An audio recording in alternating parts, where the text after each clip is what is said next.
It was a few years ago, maybe 5 years ago, when I stopped seeing these buses from the Audubon Expedition Institute in Belfast. But I'm thrilled to hear that under a somewhat different name, the buses have returned. And I'm with Larkspur Morton, who's the director of the Phoenix, the Reborn Expedition Institute. Tell me a little bit about a little sort of a history for those who may not be familiar with what the program came from and what it is today. Okay, it has a pretty long history, but I'll give you the brief version, as brief as possible.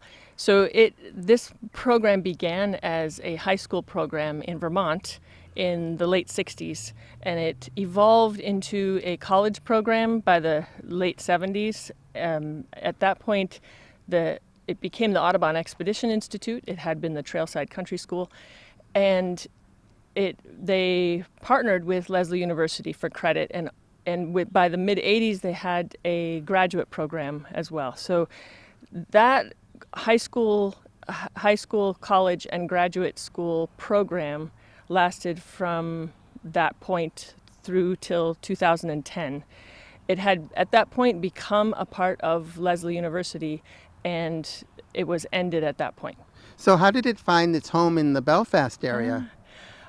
There are many details to that I don't know that I can represent perfectly, but it had been, the founders and the faculty had been in the Machias, Lubec area for many years, and they decided to move the office to Belfast also in the 80s, I believe. So taking a little step back on this, what the program, from what I understand, it's experiential environmental education. Is that the right term? Mm-hmm. And can you kind of let people know what that means? I mean, I think it means something like you go out in the world and you get your hands dirty. That's a pretty good. So let me give you again the sort of the nutshell version of the program is that we travel through different bioregions.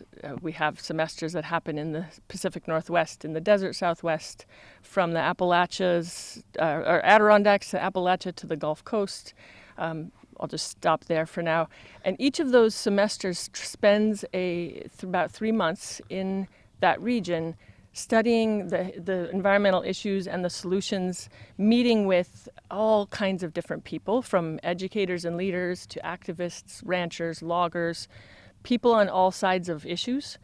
And the model of the education is largely centered around meeting with somebody, asking a lot of really good questions, and having prepared for that meeting well, and then following that up with deep discussion and critical reflection within that learning community that we're creating on the traveling bus. So do people have to come back with a term paper? They do writing during the field portion of the semester while we're traveling. Most of the writing is reflective, critical, thoughtful writing, but handwritten because computers and the outdoors don't mix very well. But we do require writing prior to the semester during an independent study period. In the middle of it, we take a couple-week break from each other. And then at the end. So there's formal, more researched writing that happens outside of the time that we're traveling together. Well, it's refreshing to hear in this day and age when I see practically everybody looking at their smartphone that you are kind of taking a low-tech approach to writing. And I must admit that for myself, like I like to make up songs and music, I find it much easier to compose when I handwrite it than when I'm even tinkering with a keyboard. So I think there's a good process of handwriting. I completely agree. I just had this conversation with a student I was interviewing for the program the other day. He was very excited to hear that he would be asked to handwrite for just the reason you said. So the program now, like you mentioned that when it was in its most recent incarnation prior to this, that it was more for graduate students. Who is this? Who are you? Who are your students today? They are, and I would say it was a graduate student and undergraduate in the past, but we did have a strong graduate program, so that is true. And we are just starting back up with the graduate program.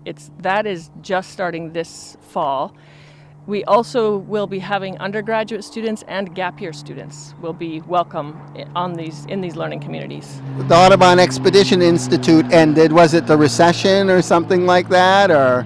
It was, I think, many factors coming together. The 2008, from there on, the program, the Audubon Expedition Institute, and many other programs that I'm familiar with have started and have continued to struggle with enrollment.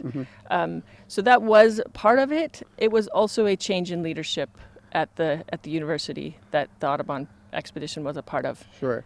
So now I notice on the bus it says Marlborough College. Tell me about how the new program, and when did this rebirth take place? So the rebirth of the program, we had to restart the nonprofit and buy back this bus, and we actually were given another one. So we have two buses physical. And so a number of former alumni, former faculty, staff got together in the beginning in 2010 and created something called the Embers Project. That evolved into the Eco Education Initiatives is the name of the nonprofit that we started here in Belfast and is still located here.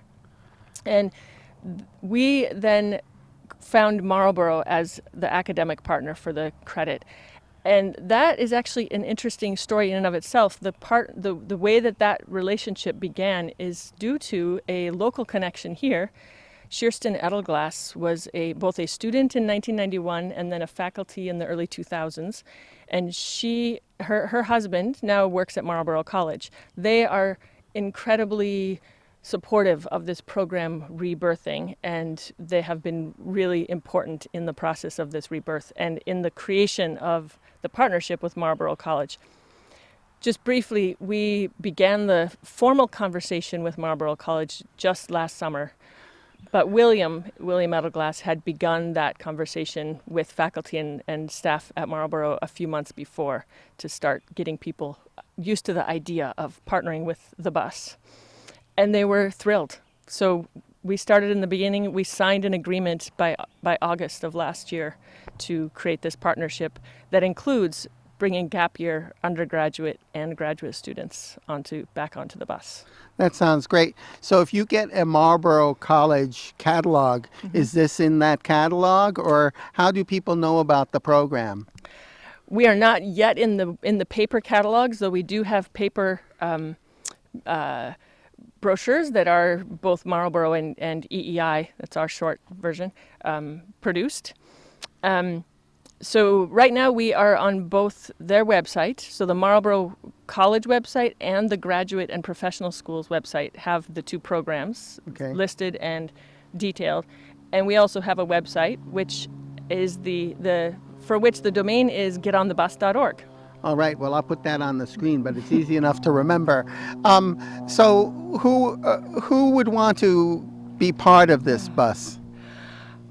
Well, I would say I meet people all the time when I'm out recruiting and tabling who say, I wish I had known about this.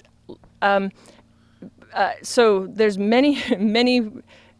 What I would say is some of the keys, which we haven't mentioned yet, are that during a semester we live outside the entire time. So we're camping out. So you got to be comfortable with sleeping under the stars, or at least in a tent with necessarily cushy mattresses. Absolutely. And there's a lot of variation in that. So we sleep out every night, and I find that is that divides people pretty quickly. They know right away if this is something that they're going to love, or if it's something that they're maybe not quite comfortable.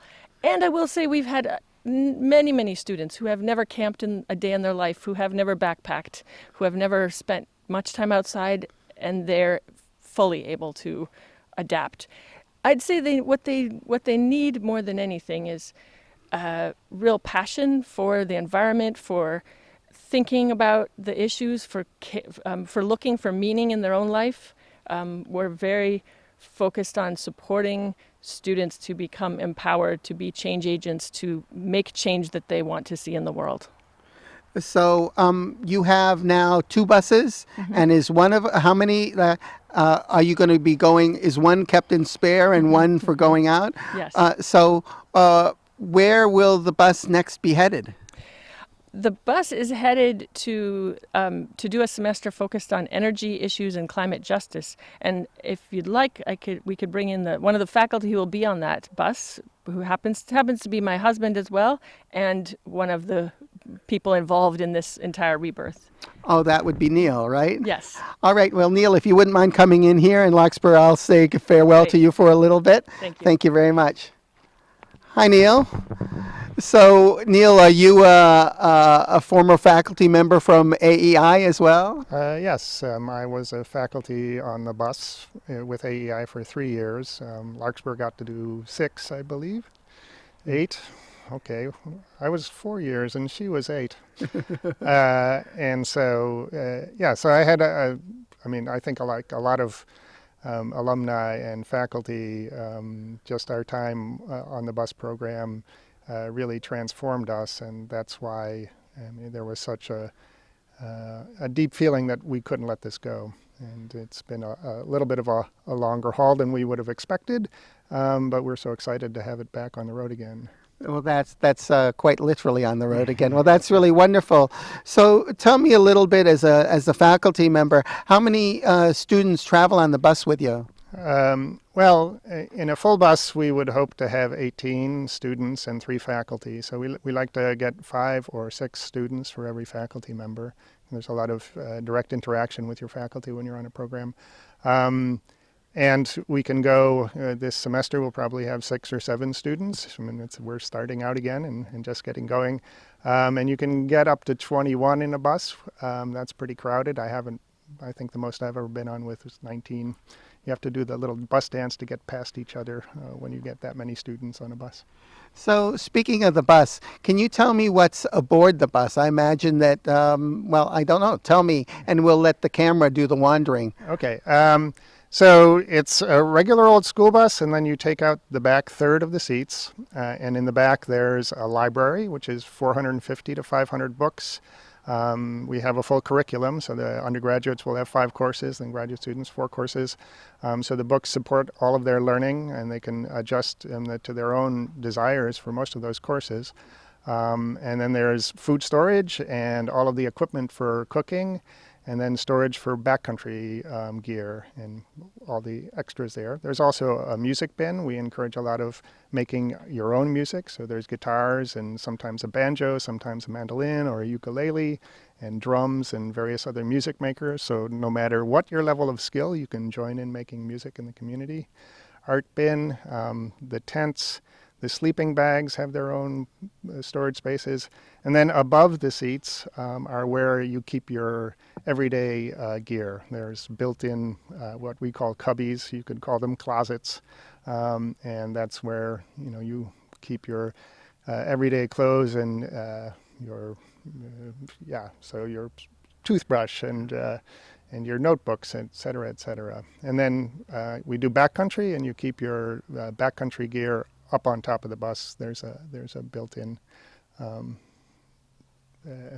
roof rack. Yes. So, it's still a fairly confined space. It's kind of like traveling aboard a yacht or something like that. But you're kind of confined with people, even though you do get chances to, like you say, go on hikes.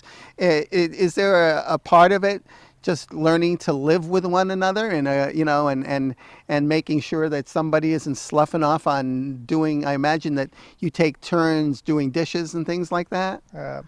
Yes, I think that that a lot of the learning is in fact about creating community.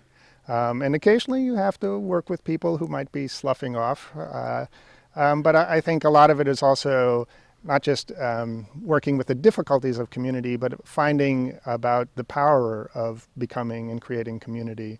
So every student gets something different out of the program, but so many students talk about how powerful it was to be in a community of 15 to 18 to 20 students and faculty, and really opening up to each other and understanding how that's an important part of creating a sustainable world, is creating community. So that is quite frequently one of the most powerful outcomes of it. So it does have its difficulties, but if there are difficulties, you learn conflict resolution and communication. So it's a positive, we think. it's all grist for the mill. I agree with you. When I think about my own college life, I gained a lot by the book learning part, but so much was also just the technically not the going to classes part of it, but other things too. But speaking of Can your, I yeah, interject? The fact is that the creating community is part of our classes. There's always going to be a class which is about creating community, about creating the learning community. So that makes it sort of not just important for having the smooth running of the semester, but it becomes part of your academic work. So you wow, get that credit is for doing interesting. Credit to get along with your roommate. Well, so the itinerary, tell me where you're going in this next trip. And is it all planned out to a T? Like on Monday, I'm going to be in Dayton, Ohio, and Tuesday, I'm going to the Salt Marsh? Or is there an opportunity for, oh my gosh, we're having such a good time here and there's so much to explore that we'll stay here an extra couple days? Well, it's somewhat in between those two. Right now, we have a pretty good idea what we'll be doing for the first half of our semester. And then, like Larkspur said, you have an independent study period that allows students to do some more, well, first it gives them a break from the community, and then it allows them to do some more structured work and, So they get off the bus for a little period of time when you say? 2 to 3 weeks is a Okay. general, and it's in the middle. So our first half is pretty well set out in terms of where we're going, and then we work to set up the resource visits, the organizations and the activists and the songwriters and the writers and whatever we're going to go visit. And then usually what we try to do is have some idea of where we'll be for the second half and some idea of the possibilities, but then to include the students in deciding what have we learned this first half, what would we like to learn the second half, and so they get to give their input into what we might want to do. So there's some flexibility, but there's not complete flexibility. The very early AEI was all about letting the students decide what they want to do, but they had like a whole 9 months together, and it was a little bit more flexible. Nowadays, to get into the backcountry, you need permits and you need to set these things up quite a bit in advance. So there's a little bit of our program changing and just the world around us changing too.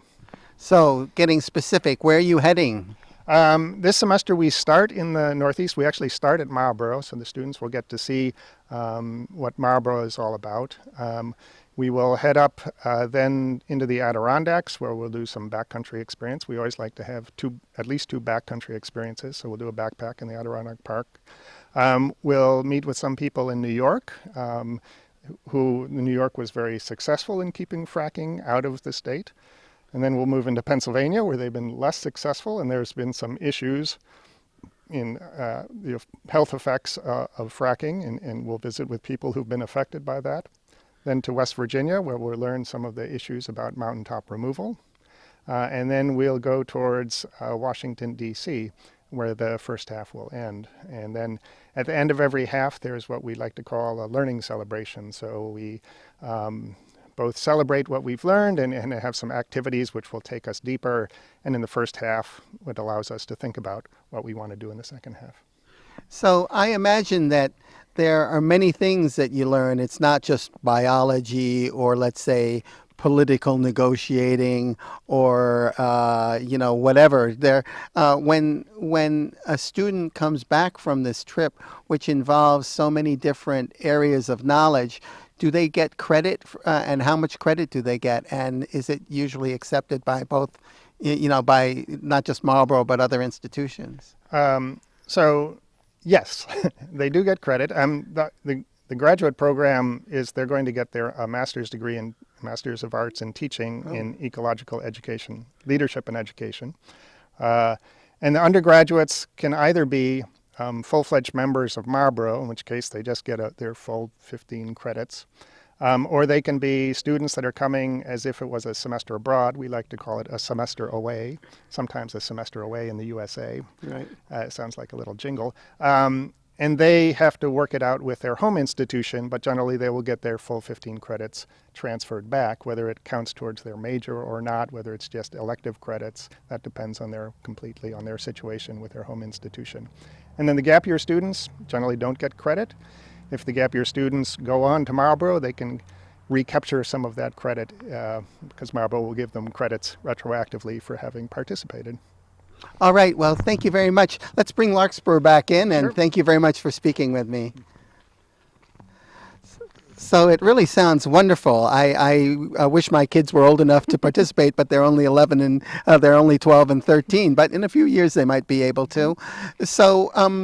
If people are interested in learning more about the program, there is this local connection. They don't just have to go on the internet. They might be Yes. able to meet with people here. Absolutely. This area actually, because the program was here for so long, not only are we here with the new Rebirth program, but there are numerous alumni, staff, faculty, and students who I know live quite in a the few area. of them. By full disclosure, the mother of my children was worked for AEI, so I know there's a lot of local people still living here who have connections. Yeah, and there's a number of them have been very important and useful and involved in making this happen. Some of them who were started out in very involved with the new nonprofit here have actually just by chance also moved to Vermont. So we now sort of have this dual location, southern Vermont and Belfast. Well, great. Well, I am just so thrilled that this program has been reborn, and I know that it's starting small, but my feeling is that there's, with the recent all this interest in climate change and things, that there's a renewed interest in our environment, and the economy seems to be picking up again. So I have high hopes. Thank you. We do too. We think this is very needed right now, in particular, as education goes more and more online. This experiential kind of learning is, we think, even more key than it has been. All right. So thank you very much. Until next time, this is Ned Leitner for Somewhere in Waldo County.